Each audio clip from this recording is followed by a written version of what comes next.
Баршаңызға сәлем, сіздермен Арайлым. Бүгін сіздермен өте ерекше, өте дәмді болып шығатын, әрі өте тез дайындалатын гата печеньесінің рецептісімен бөлісетін боламын. Печеньелер өте жұмсақ, әрі өте дәмді болып шығады. Алдын ала каналды жоғалтып алмас үшін міндетті түрде подписаться батырмасын басып қоюды ұмытпаңыз. Мен осылай ортасына жаңғақтарды салдым, қалауыңызша басқа затқа ауыстыруға болады. Мен жаңғақтарды осылай алдын ала жуып аламын. Жуу міндетті емес, қалауыңызша бұл процесті өткізіп жіберсеңіз болады. Бірақ міндетті түрде осылай жууға негізінде кеңес беремін, себебі байқасаңыз су сондай кір болып шығады. Бір емес бірнеше рет жууға болады. Бірінші жуған су осындай кір болып шығады. Барлығын жуып сүзіп алғаннан кейін осылай сүлгімізге жайып, шамал кептіріп қоятын боламыз. Енді қамырымызға салатын ұнымызды електен өткізіп, дайындап аламыз.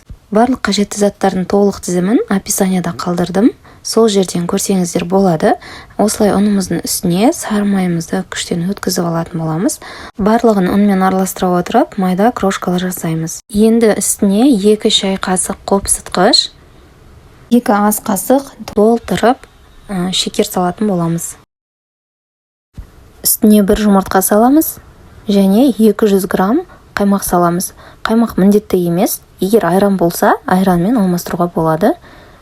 Осылай барлығын жақсылап араластырып, қамыр елейтін боламыз. Ешқандай да су, ештеңе қосып қажеті жоқ. Осылай араластырып отырсаңыз, өзі жұмсақ қамыр болып еленіп шығатын болады.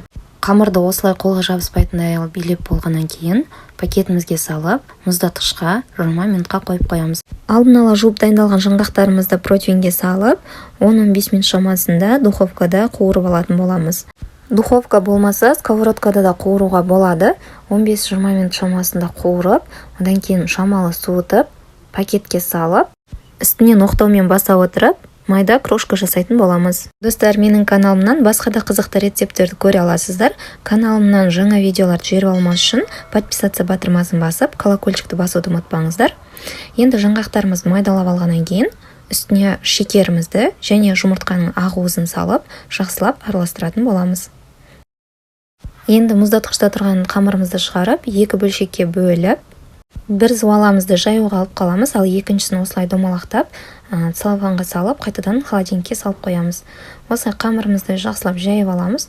Ұн сепсеңіз де болады, бірақ мен ұн сеппедім, маған осылай да ыңғайлы болды. Қалауыңызша шамалы ұн сеуіп, жайсаңыз да болады. Қамырымызды осылай бір тегіс етіп жайып алғаннан кейін, үстіне салмамызды теңдей 2 бөлшекке бөліп, жартысын қамырымыздың үстіне тастайтын боламыз, ал жартысын келесі қамырға алып қаламыз. Осылай барлығын бір тегіс етіп жайып алғаннан кейін қамырымызды ораймыз. Қамырды дәл видеодағыдай етіп орап алғаннан кейін шамалы тегістеп, созыңқырап, кейін үстінен сары уызымызды жағып шығатын боламыз. Барлығын жағып алғаннан кейін үстін осылай сәндеп шықтым. Қалауыңызша сәндеуге болады.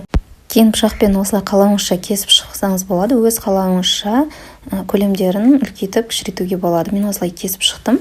Екінші қамырымызды дәл осылай жасап алғаннан кейін барлығын бөлшектерге бөліп, қызып тұрған пеште 30-35 минут шамасында қызарғанша пісіріп аламыз. Біздің печеньеларымыз осындай болып пісіп шықты. Міндетті түрде жасап көріңіздер, өте дәмді болады. Әрі өте тез дайындалады. Егер видео ұнаса, каналыма тіркеліп, комментарий қалдыруды ұмытпаңыздар. Сіздермен болған Арайлым. Баршаңызға рахмет.